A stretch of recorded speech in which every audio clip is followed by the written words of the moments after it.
Morgan. Wolf, Reverend Gabriele Amorth made headlines around the world recently when he said the devil was present in the Vatican.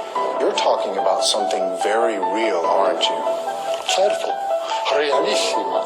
Dico, se credete al Vangelo, credete all'esistenza del demonio. Absolutely, very real.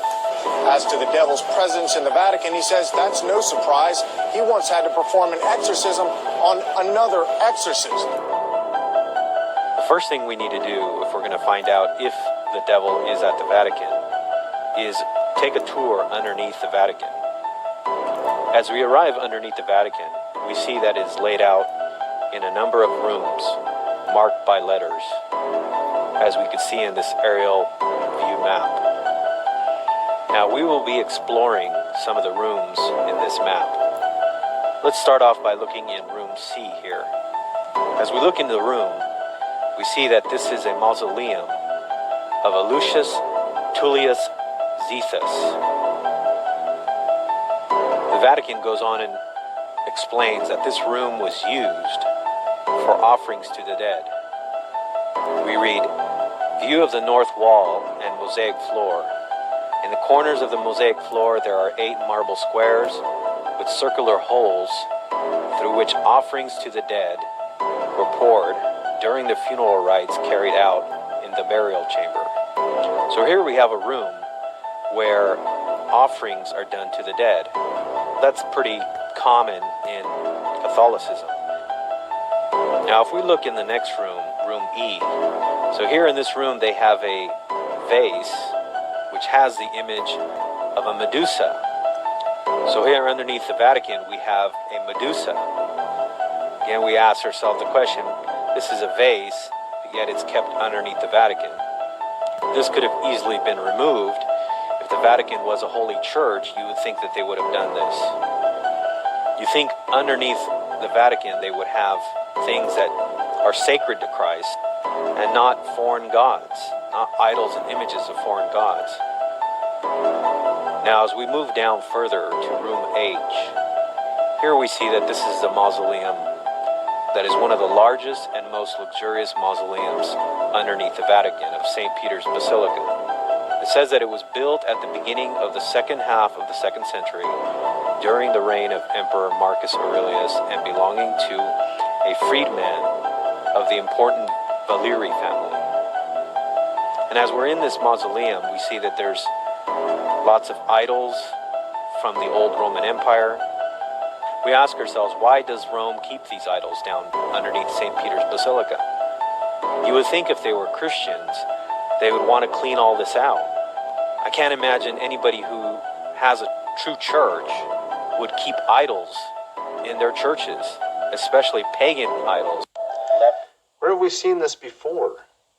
It's a question I have to ask you. We see this also in Scripture, where God gives Ezekiel a vision of what was underneath the temple during his days. Ezekiel 8, verse 5, they said unto me, Son of man, lift thine eyes up now way toward the north. I lifted up my eyes toward the north. Behold, northward at the gate of the altar, this image of jealousy in the entry. He said, therefore unto me, Son of man, see what they do? Even the great abominations that the house of Israel committeth here. I should go far off from my sanctuary, but turn thee yet again, and thou shalt see greater abominations. He brought me to the door of the court. I looked in the hole of the wall. He said unto me, Son of man, dig now in the wall. When I digged into the wall, behold, a door. He said unto me, Go in, and behold the wicked abomination. So here we go. He found a secret door. Okay, a secret door that was, in a sense, underneath the temple. All right? And he would see greater abominations, sort of like what we see under the Vatican. So he dug into the wall, and he went in, and he saw, behold, every form of creeping things, abominable beasts, and the idols of the house of Israel portrayed upon the wall round about. Doesn't this sound very similar? And there stood 70 men of the ancients of the house of Israel. In the midst of them stood Jezaniah, the son of Shaphan, And with every man his censer in his hand, and a thick cloud of incense went up. Then he said unto me, Son of man, hast thou seen what the ancients of the house of Israel do in the dark, every man in the chambers of his imagery? Doesn't that sound familiar? So what do you think they do in these chambers under the Vatican?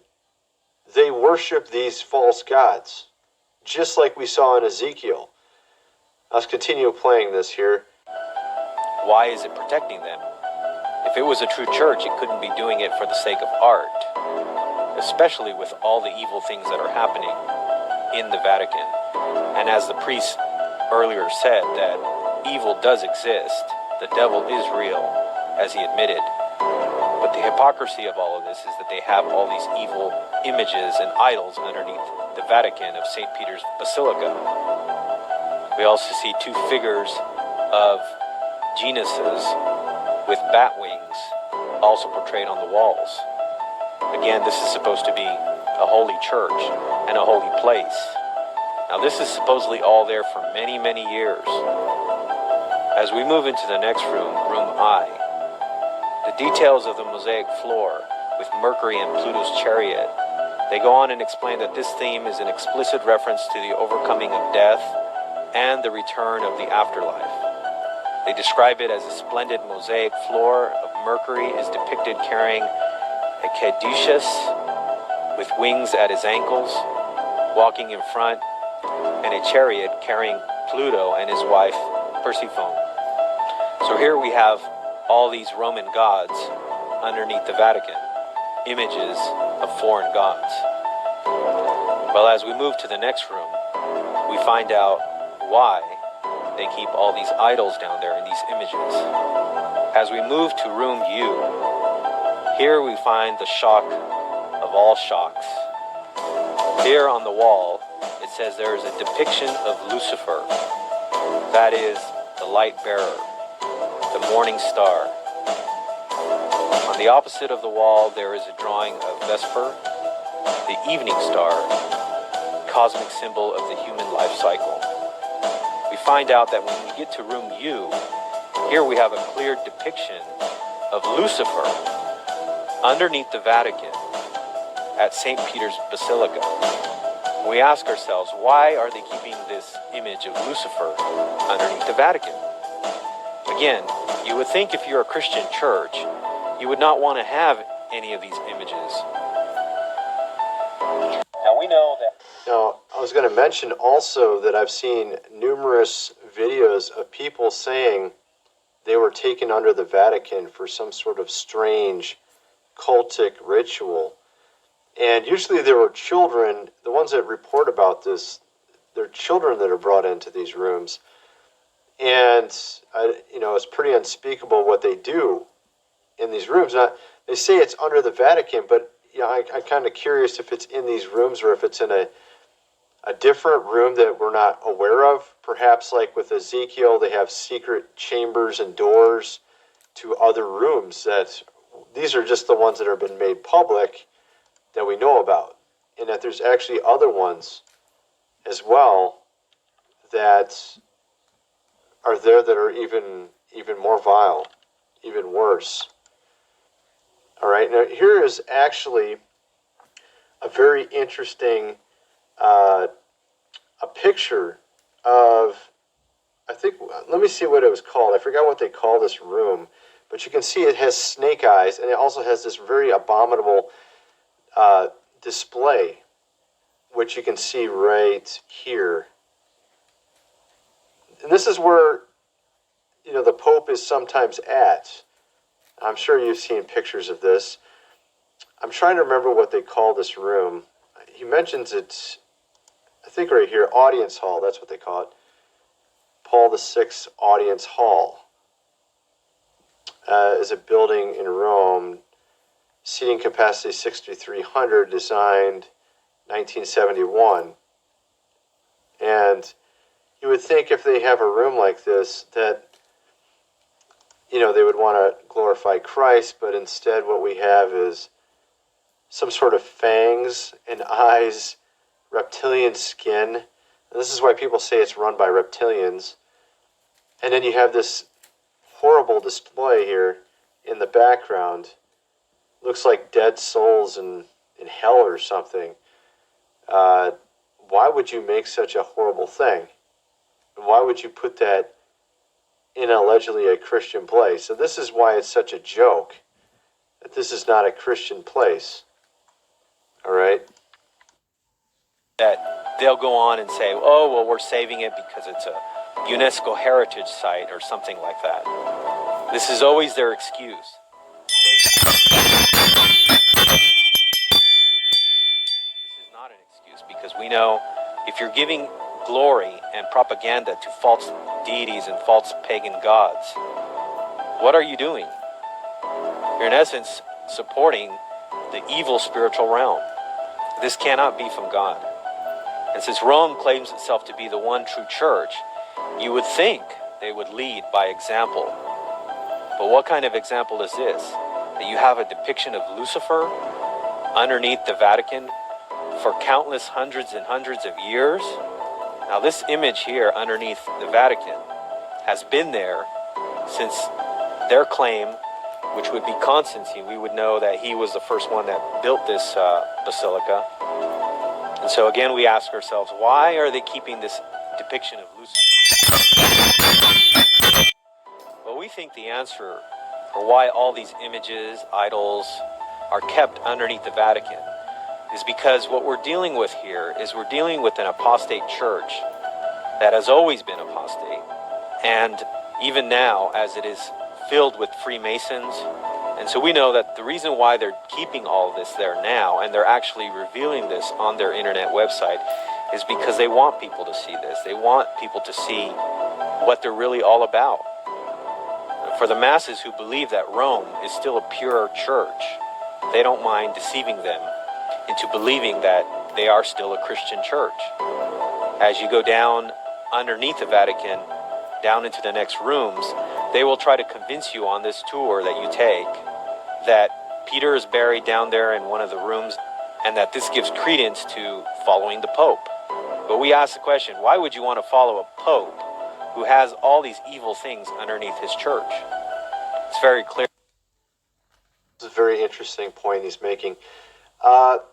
Especially in light of Pope Francis, who is literally contradicting every type of Christian teaching and including Catholic teaching. Of course, I'm not a Catholic, but the fact of the matter is he's mocking the truth by putting out things all the time that are contradictory to Scripture. He had a boy ask him where his father was. His father was an atheist. He asked him, is he in heaven? And he essentially didn't, he answered the question and basically said yes, but he said it in a roundabout way. He says, was your dad good? Yes, your dad was good. Well, where do good people go? I mean, such a, simplistic thing like that. And I mean, of course, there was something years ago where he was saying atheists go to heaven. And, you have to ask yourself, what is this guy doing? I mean, it has nothing to do with Christian teaching. It has nothing to do with the Bible. And he just recently had Katy Perry. Let me show you that. Katy Perry coming to show how to do transcendental meditation. She's putting on a workshop. Let me see if I can find that real quick. Here we go. Yeah, here we go. Katy Perry, Pope, virtual reality, technology, meditation in Vatican. Okay, so they're doing something about transcendental meditation. She was actually teaching a workshop in Vatican City on transcendental meditation. We all know Katy Perry's fake. She's a fraud. So why would they allow that? Why would the exorcist get possessed himself and then another exorcist have to exorcise the demon from him? I mean, seriously, something clearly is wrong. I mean, you've heard all these strange stories. They also have a ton, miles of books that no one even knows what they are under Vatican. You have to ask yourself, why would it make it so it's inaccessible to anyone, or at least anybody that would be like a historian or somebody that has an archaeological background. Why would they allow these people in to investigate these documents? What are they hiding? I mean, miles and miles of these books and ancient documents.